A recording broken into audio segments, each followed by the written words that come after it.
Assalamualaikum warahmatullahi wabarakatuh. Perkenalkan, nama saya Randy Maulana Yusuf. Saya dari program studi administrasi perkantoran dengan NIM E006-123-1022. Kali ini saya akan menyampaikan materi presentasi dengan topik yang sangat menarik dan relevan, yaitu ketimpangan gaji atau dalam bahasa Inggris adalah wage inequality.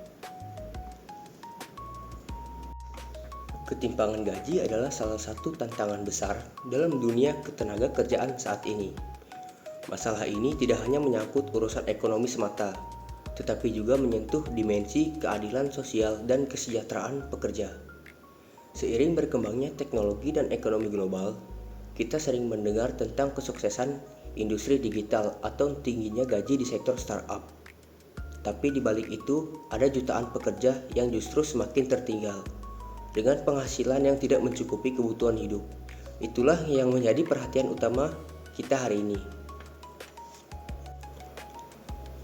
Baiklah, permasalahan utama ketimpangan gaji dapat kita lihat dari dua persoalan utama. Yang pertama, globalisasi dan teknologi seringkali meningkatkan ketimpangan gaji antara tenaga kerja terampil dan tidak terampil. Yang kedua, gaji untuk pekerjaan berbasis keahlian tinggi semakin meningkat, sementara pekerjaan manual atau rutin tetap rendah.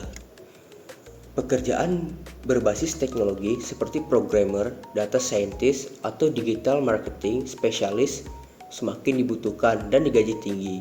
Sebaliknya, pekerjaan seperti kasir, buruh pabrik, atau tenaga kebersihan meskipun tetap penting, tidak mengalami peningkatan gaji yang signifikan.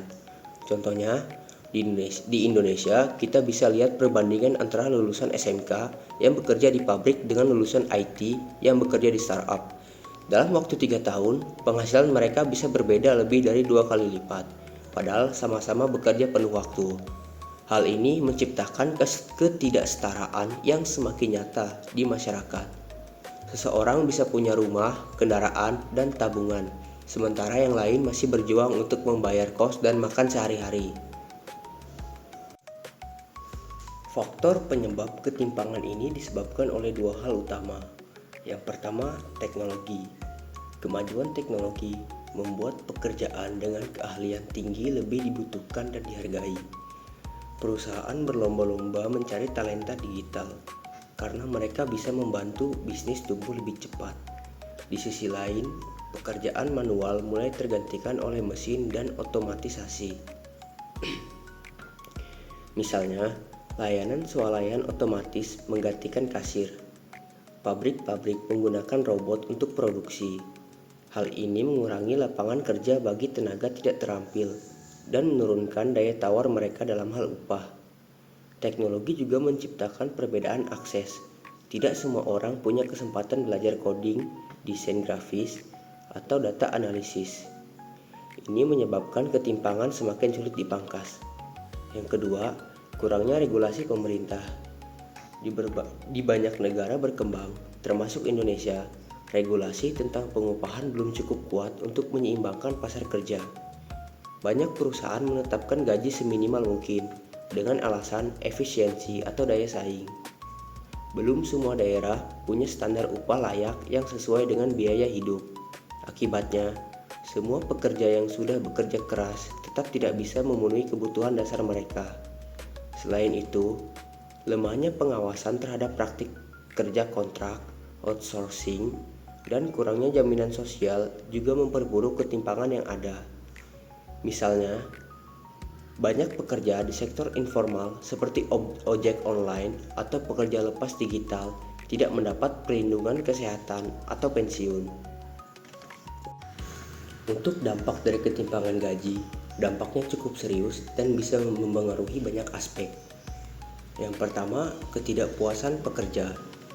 Gaji yang tidak sesuai menurunkan motivasi kerja dan semangat berkontribusi. Ini membuat produktivitas menurun. Dalam jangka panjang, hal ini juga dapat memicu turnover yang tinggi, yang tentunya merugikan perusahaan. Yang kedua, kesenjangan sosial meningkat. Perbedaan ekonomi yang mencolok menimbulkan rasa ketidakadilan dan jurang sosial yang semakin dalam.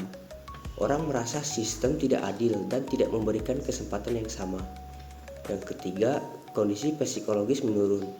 Ketimpangan juga berdampak pada mental pekerja. Rasa stres karena beban kerja tinggi, namun gaji rendah bisa memicu kelelahan mental, bahkan depresi. Dalam banyak kasus, ini berujung pada konflik keluarga, kehilangan motivasi hidup, dan kesehatan menurun.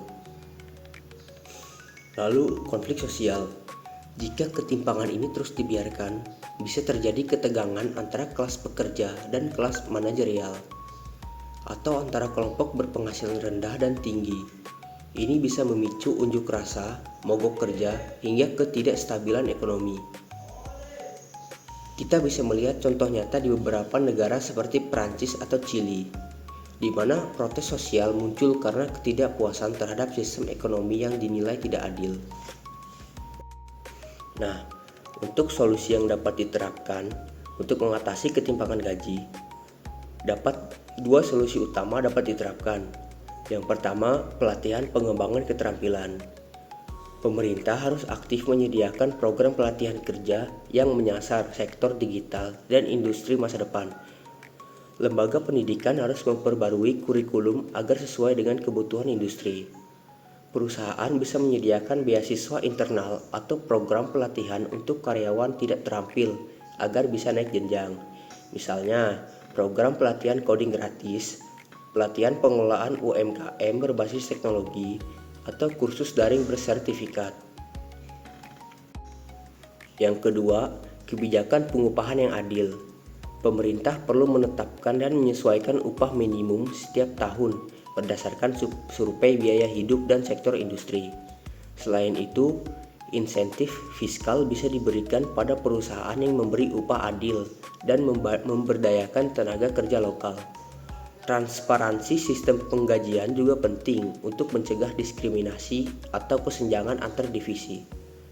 Perusahaan bisa mengadopsi sistem penggajian berbasis kompetensi dan kontribusi nyata, bukan semata berdasarkan latar belakang pendidikan atau koneksi.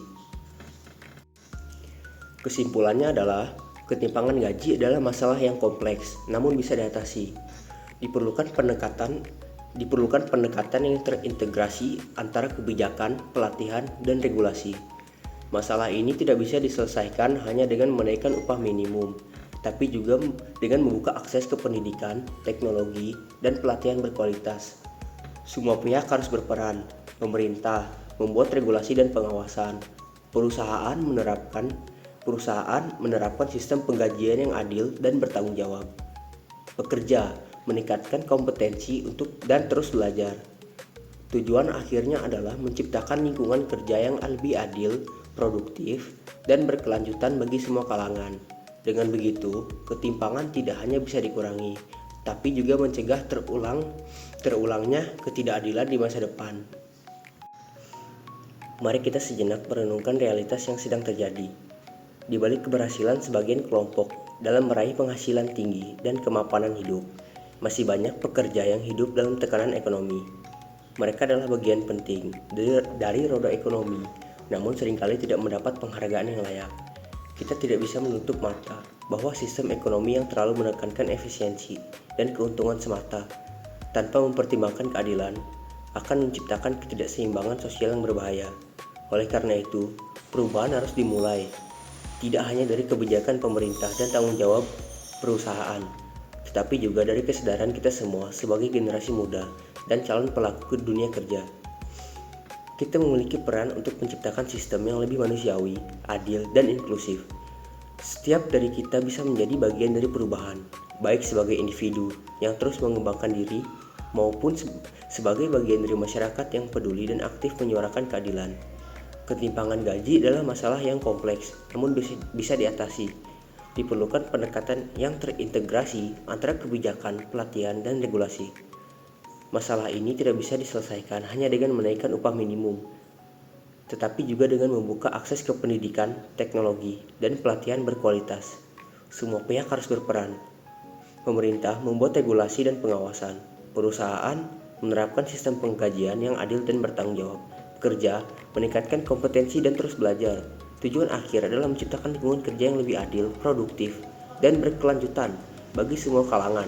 Dengan begitu, ketimpangan tidak hanya bisa dikurangi, tapi juga mencegah terulangnya ketidakadilan di masa depan. Demikian presentasi saya, itu saja yang dapat saya sampaikan. Terima kasih atas perhatian Ibu dan teman-teman semuanya. Wassalamualaikum warahmatullahi wabarakatuh.